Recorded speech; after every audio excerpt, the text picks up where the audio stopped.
Public Finance Management Amendment Bill, Senate Bill number 40 of 2023 to the Departmental Committee on Finance and National Planning. The Fire and Rescue Services Professionals Bill, Senate Bill number 55 of 2023 to the Departmental Committee on Regional Development. The Intergovernmental Relations Amendment Bill, Senate Bill number 12 of 2024 to the Departmental Committee on Administration and National Security. The Political Parties Amendment number 2 Bill, Senate Bill number 26 of 2024, and the Elections Amendment number 2 Bill, Senate Bill number 29 of 2024 to the Departmental Committee on Justice and Legal Affairs. The House is accordingly guided, and I thank you. Members of the bar, take the nearest available seats. As we do so, allow me to acknowledge in the public gallery, I believe these are students from Kenya Institute of Management, Nairobi campus, Nairobi. On my behalf and on your behalf, I welcome them to the House of Parliament for this afternoon's sitting.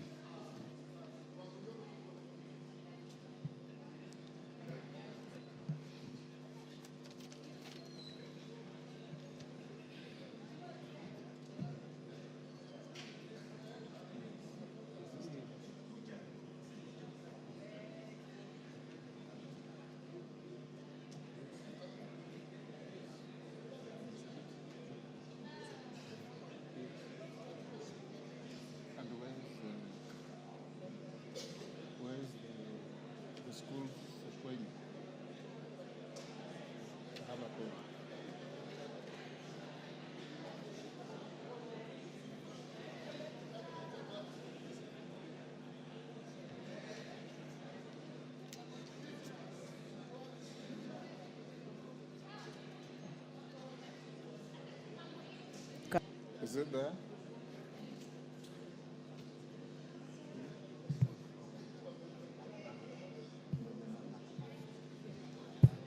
Honorable members, I also wish to welcome a school from Nyandarua called Magomano Girls. I believe it's from Kinangop. On behalf of myself and the House, we welcome them to the House of Parliament. And Honorable Thuku Kwenya has asked me for a minute to welcome the school from his constituency, and strictly 1 minute, Kwenya.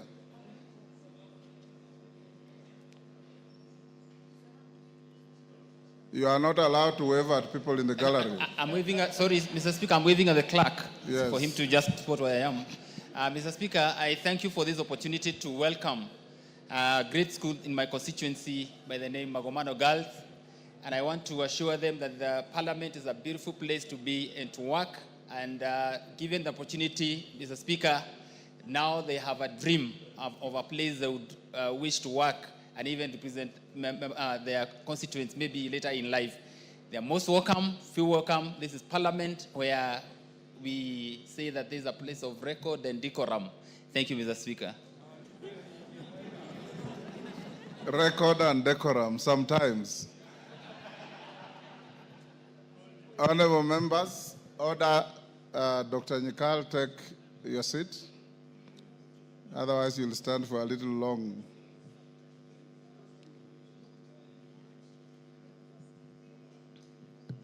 The member coming in, take your seat.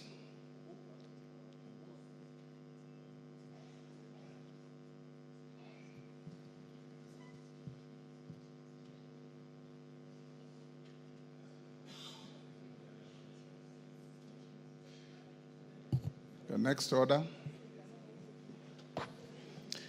Order number 4, petitions. Order number 5, papers. Order number 6, notices of motion. Order number 7, questions and statements. Honorable members, before I go back to communication, I received a note from the Honorable Dr. Bukose, Chair of Finance, to the effect sorry, Chair of Health, sorry, to the effect that he has traveled out of the country and he has designated Dr. Nyikal to lay on the table the statement on the SHA issue that we raised in Naivasha. Dr. Nyikal, are you ready with it? Chair, is it to lay or To deliver. And this is not Chair, this is Speaker. sorry, so Speaker, to lay or to deliver? To deliver if you are ready before I give my ruling. So then I give it to the table. The direction was that the statement is to be presented to the House. And members will not know the content until they look for it after a long while. Yet the issues were that it is of public interest. Everybody wants to know what you are saying. Do we do that before we get into the business of the House? It is part of the business of the House.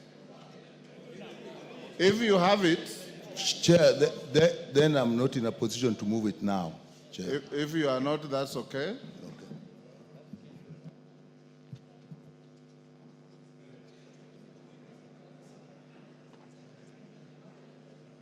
I was also requested by two members, the Honorable Dawood and the Honorable Shakil Shabir, to eulogize the passing on of His Highness Prince Aga Khan, the spiritual leader of the Ismailia Muslim community. Between the two, I don't know who is going to go first. And do you have to do it both? Yes. Who is senior? I'll start with the senior. I'll start with Shakil Shabir.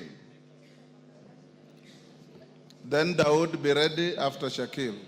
Thank you, Mr. Speaker, sir. I would like to present a tribute on behalf to the Aga Khan community, the Ismaili community, in respect of the passing away of Prince Karim Aga Khan, whose vision and visionary leadership and unwavering commitment has left an indelible mark on Kenya. He was a beacon of hope for millions around the country. His Highness was the 49th hereditary Imam of the Ismaili Muslims, passed away on the 4th of February 2025, leaving a legacy of compassion, education, and humanitarianism. In Kenya, the Aga Khan's contribution has been transformative across various sectors. His Highness established the Nation Media Group in 1959, which has been the cornerstone of press freedom and media excellence in East Africa.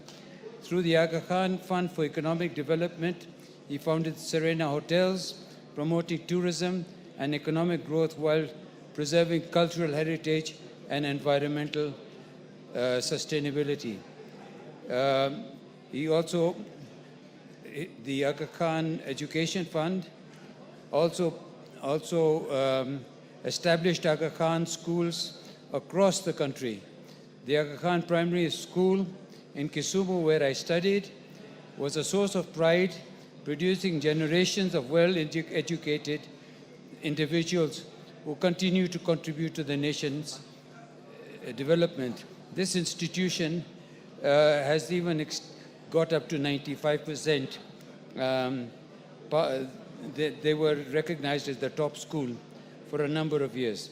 The Aga Khan hospitals in Nairobi and Mombasa and Kisumu and the Aga Khan University Hospital stands as a beacon of quality health care, providing cutting-edge medical services and also reducing the need for Kenyans to seek treatment abroad. His Highness has also played a pivotal role in education, establishing the Aga Khan academies in Mombasa and Kisumu. As we mourn His Highness, we mourn the loss of His Highness, let us also celebrate his remarkable achievements and the enduring impact of his work in Kenya and East Africa. May his legacy inspire us to strive for a better, more compassionate world. Thank you, Mr. Speaker, sir. Thank you, Dawood Rahim.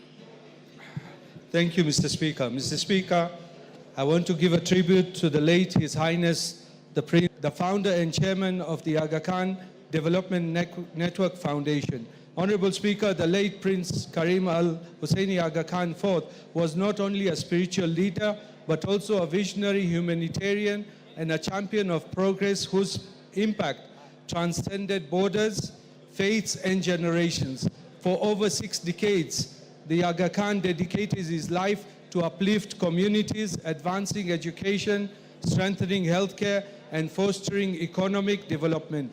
His leadership of the Ismaili Muslim community was marked not only by the spiritual guidance, but by the unwavering commitment to pluralism, unity, and the dignity of all peoples, regardless of background. Honorable Speaker, through the Aga Khan Development Network, he transformed lives in ways few have ever done. The late Prince V understood that leadership is not measured by power, but rather by service. He stood as a bridge between civilizations, a voice of reason in times of division, and a steadfast believer in the power of knowledge. His advocacy for inclusivity and social cohesion remains an inspiration to leaders across the globe. His legacy continues through the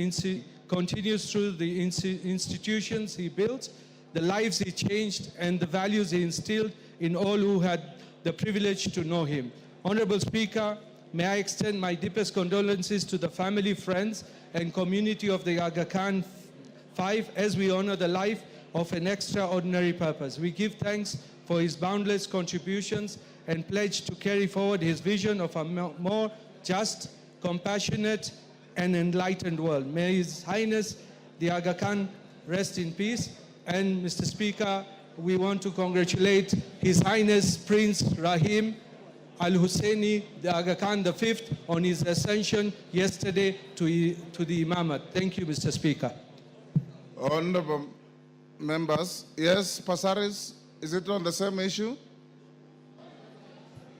Thank you, Mr. Speaker. I just thought in the interest of gender, we should also have a woman speak to the passing of the Aga Khan.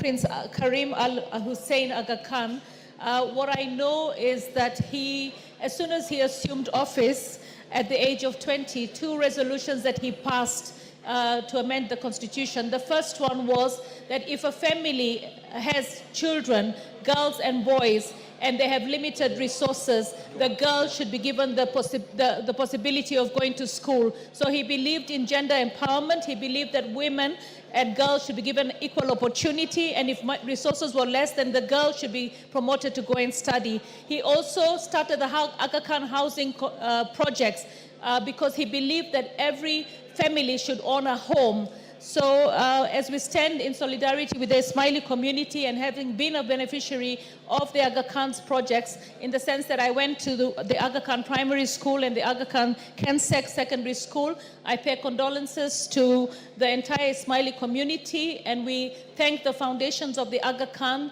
for all the work that they do, and we congratulate the new prince for assuming position. Thank you, Mr. Speaker. Thank you, honorable members. Order. Honorable members, in recognition of the outstanding work to humanity by the late Prince Aga Khan, each one of us here has in one way or another been touched by the work of the Aga Khan. Either you have gone to Aga Khan Hospital, or you have gone to Aga Khan schools, or you have gone to Serena hotels, or you read the Nation newspaper. In whichever way you have been touched, I want to request the House with great humility to stand for a minute's silence in honor of the Aga Khan.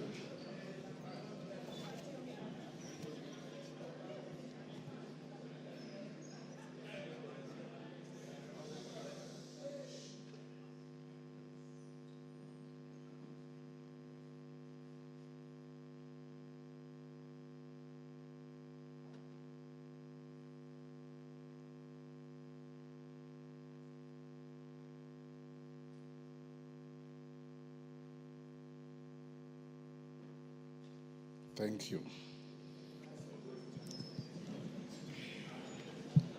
Go back to communication.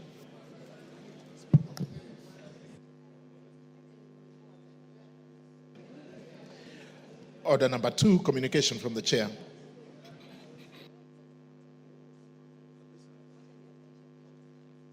Honorable members, those on their feet, take your seats. Kiamba, take your seat, Mami. Sabina Chege, take your seat.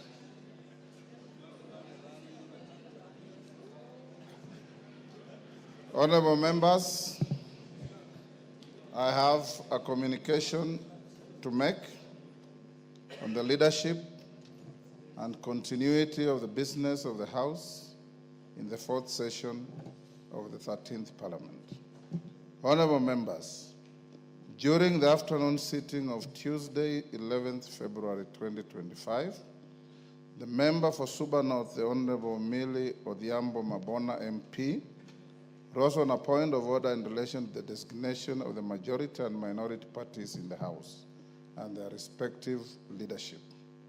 In the point of order, the Honorable Millie noted that she had been aware of a judgment of the High Court in Nairobi, High Court case number E202 of 2023, Kenneth Njagi Njiru versus State Law Office and Jubilee Party of Kenya, where the court had declared the ruling contained in the communication made on 6 October 2022 on the majority and minority parties in the National Assembly as unconstitutional, null and void. In her view,